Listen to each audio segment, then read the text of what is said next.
пайда да зиян да бір Алладан.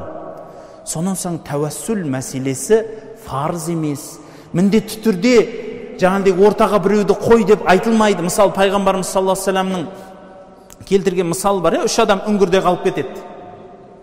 Сөйтеді де ортаға өзінің жасаған сауап амалдарын қою арқылы үңгірден құтылып шығады. Сол мысалды пайғамбар айтады.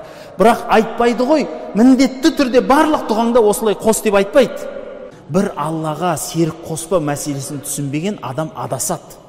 Қарапайым халық қазір мысалы барып алып, сондай жаңағыдегі әртүрлі әулие, әнбиелердің қабірлеріне барып сыйынып кеткендігі содан барып бала сұрайды, содан машина сұрайды, содан емтиханнан өтіп кетейінші деп сұрайды. Бірақ ол өліп қалған адам ғой, түсінесіз ғой, ол сізді емтиханыңыздан өткізіп жібермейді. Бірінші орында ақида пәні, ақида сабағы жүргізіледі. Бір Аллаға сенім мәселесі, тек барлық нүкте бір Алладан басталатындығы жүргізіледі. Қалған мәселеге сіз көңіл аудармаңыз деп тоқтау айтылады.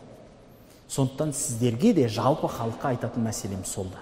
Арғы жағын бұл мәселені мен қозғамаймын, оны шәкірттермен отырып, сабақ мәселесінде кітаппенен отырып, мынау ғалымның сөзі бар екен, бұл мындай екен, бұл былай екен демес.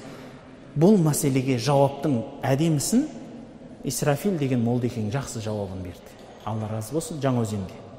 Естейм деген адам сол кісінің сөзін естіп алсын. Бүкіл қай кітабында қай ғалым не дегенін, қазіргі ғалымдардың бұл туралы ойын сізге ашық, анық жеткізіп түсіндіріп берді.